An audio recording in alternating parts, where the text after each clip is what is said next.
Even after the rejection of the Newland's law of octaves, many scientists were seriously contemplating to classify the elements in a particular pattern or a method to make this study easy. In search of that, one of the main contributor of the periodic table is the Mendeleev's. One of the main contributor is the Mendeleev's.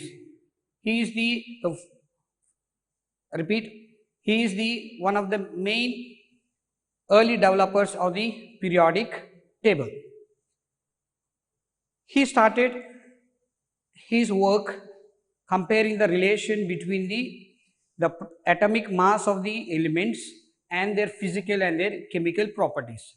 In order to do this, he tried to react the known elements with the hydrogen and oxygen and the compounds of hydrogen hydrides and the compounds of the oxygen oxides were compared, and then he started writing all the minute details and the properties of the elements on a card.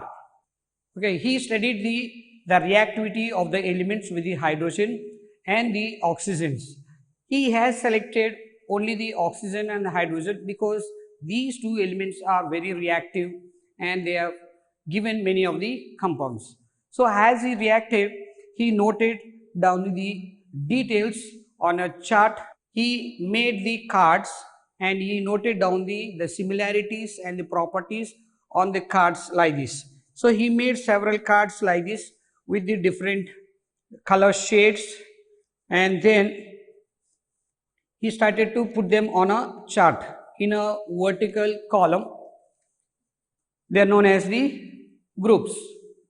So then later he started to arrange them according to the similarity in their chemical properties. So the one which are having the similar properties, and he marked them with the particular colors, and then he started keeping them in a one group.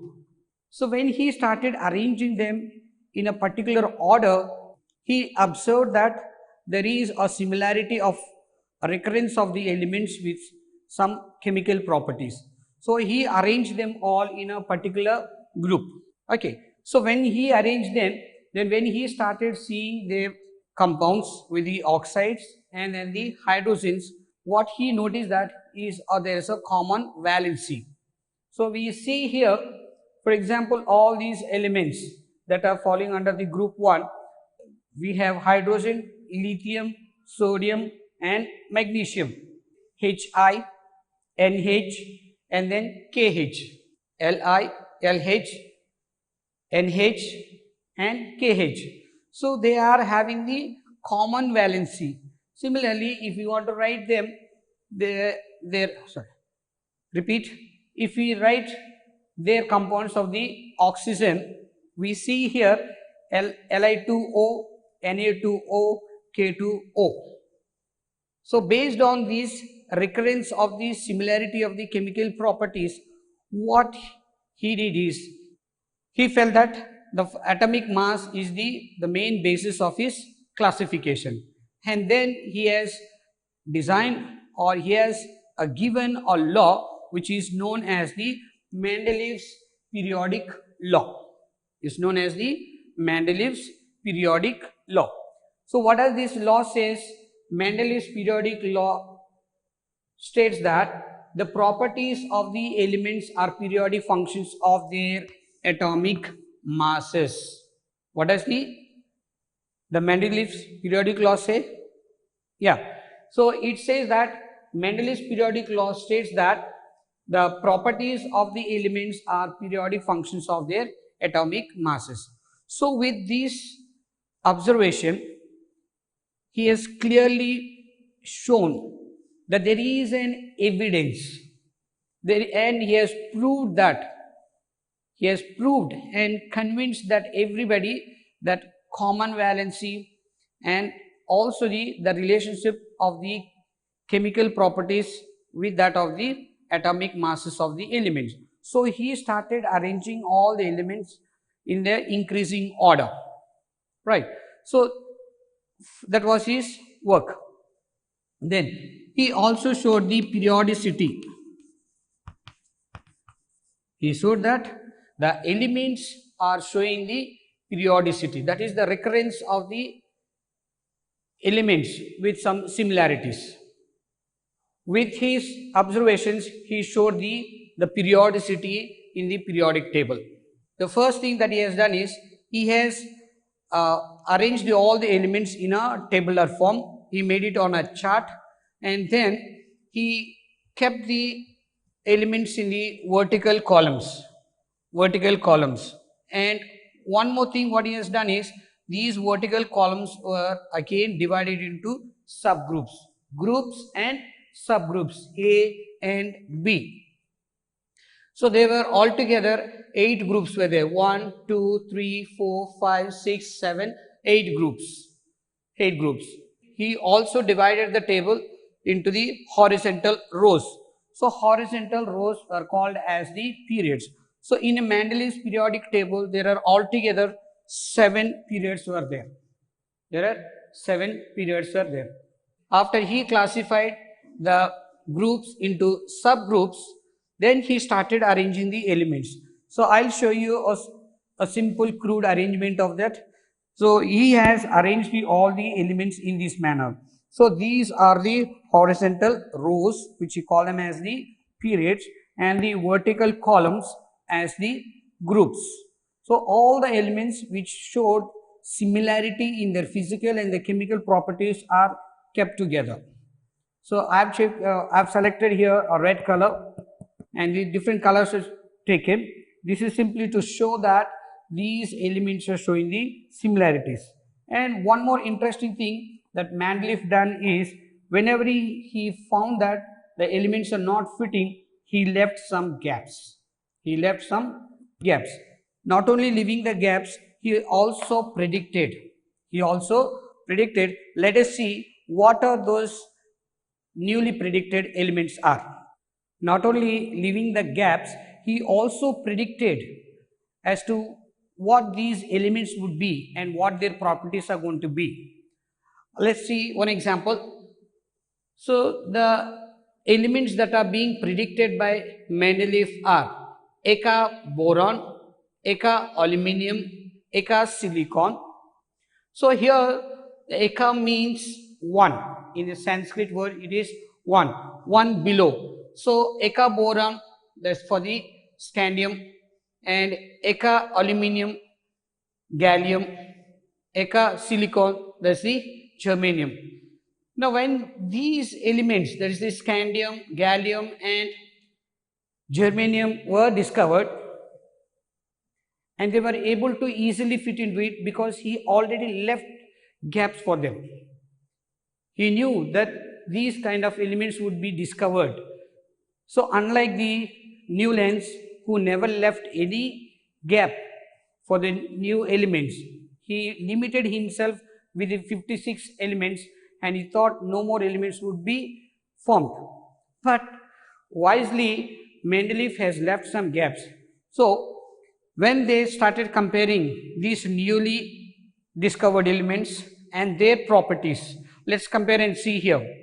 Now the property Eka aluminium, that's the name given by the Mendeleev, and the newly discovered element is the gallium. When we compare their atomic masses and see, as for Mendeleev's, its atomic mass is 68, but the newly discovered element, that is the gallium, its atomic mass is 69.7. So it was approximately near to his prediction. And then the oxide formula, the Eka aluminium formula is E2O3. Now the gallium formula is, with the oxygen, is Ga2O3. So very much similar. And the chloride formula is, for the Eka aluminium, ECl3, and whereas for the gallium chloride it is GaCl3. So with this information, he proved that whatever the periodicity and whatever the comparison he has given with the comparison with the atomic mass and the physical and the chemical properties of the elements were very correct, correct, and they were also very much convincing. With these corrections and then the comparisons, Mendeleev has become very popular and well accepted because of his correctness and the correct information that is given, the closeness of the chemical properties, and the easy fitness of the elements into the gaps. He was well accepted, and then he was known as the father of the periodic table. He was called as the father of the periodic table. He was much accepted because of his intelligence of predicting the elements and also able to give the names beforehand. So as this was going on, he was very popular with this. Then he also noticed, while arranging the elements, he also noticed that there is some mistake in the atomic weights of certain elements. So he also wanted to correct that. So let's see how these are being corrected. Another important contribution of the Mendeleev is he corrected the atomic weights. He corrected the atomic weight of beryllium, indium and gold. At the time of Mendeleev, beryllium was given atomic weight as 13.5. That is 4.5 into 3, that gives us the 13.5. That gives us the 13.5. But the correction what he has done is 4.5 into 2. He has taken the valency as the 2, so it comes as the 9.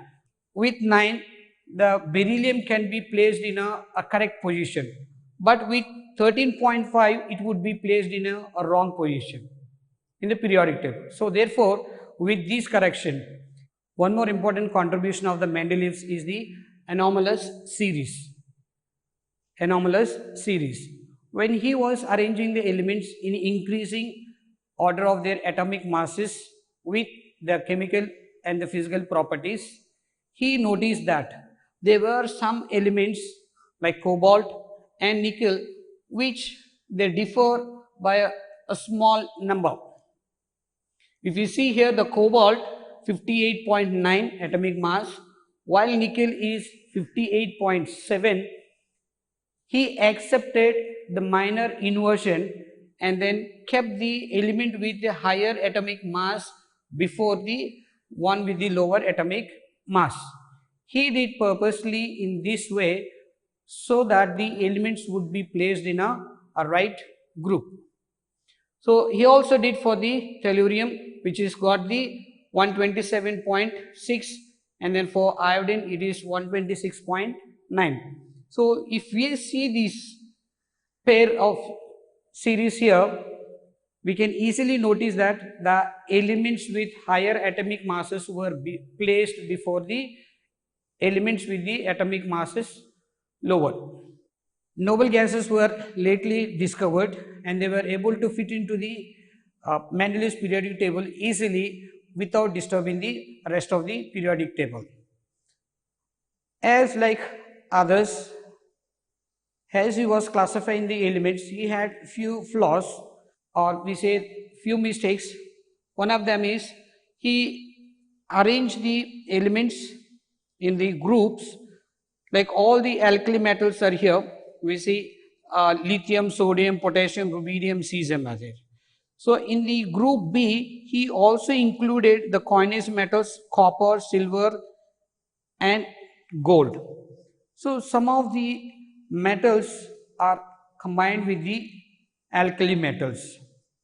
Likewise, we see here we have the fluorine, chlorine, bromine and iodine, and then manganese here, which is a transition metal or a metal which is being placed in the non-metals. The major limitations of the Mendeleev's periodic table are position of the hydrogen is uncertain. There was no fixed position for the hydrogen, and position of the isotopes is not possible because his classification was based on the atomic mass. What are isotopes? Isotopes are the ones which have got the same atomic number but different mass number.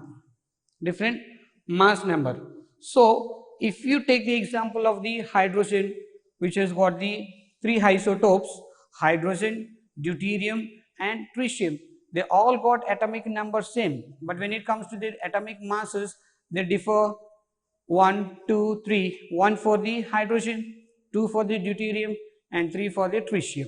So therefore, there was no possible position for the isotopes. There was no possible position for the isotopes.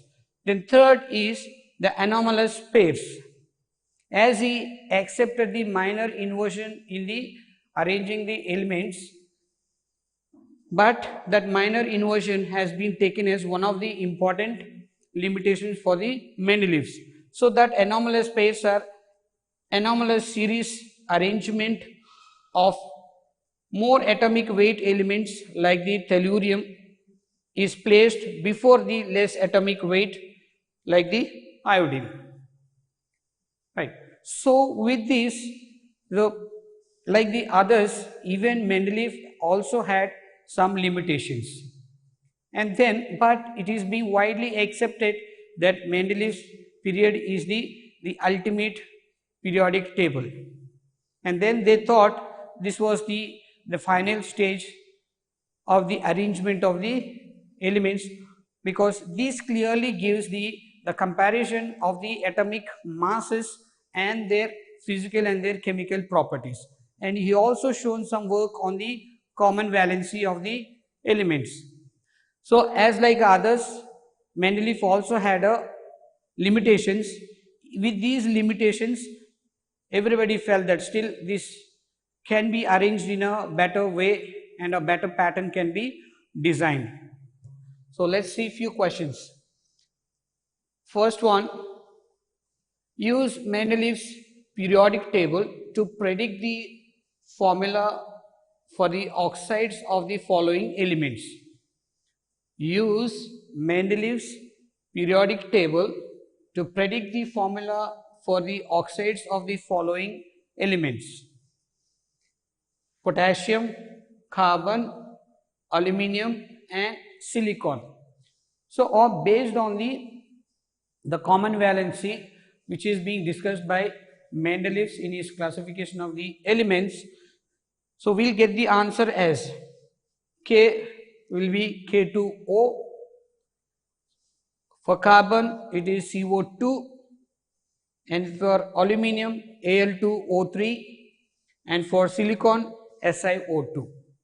So these are the answers for the first question: K2O, CO2, Al2O3 and SiO2. Let's move on to the second question. Besides gallium, which other elements have since been discovered that were left by Mendeleev in his periodic table? So in the periodic table, very clearly we have learned that Mendeleev has left some places, and then he has predicted their names like Eka boron, Eka aluminium, Eka silicon. Let us see the second question. Besides gallium, which other elements since have been discovered that were left by the Mendeleev in his periodic table? So along with the gallium,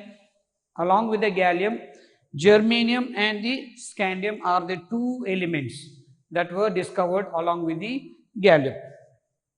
Now moving on to the third question. Would you place isotopes of chlorine Cl35 and Cl37 in the same position or different slots? Are we going to place them in the same position because they show the same chemical properties? No, because here the atomic mass is given. If it is the chlorine 17, if it is the atomic number, then we can place them in the same position. But here it is the atomic mass. Cl35 and Cl37 are the atomic masses.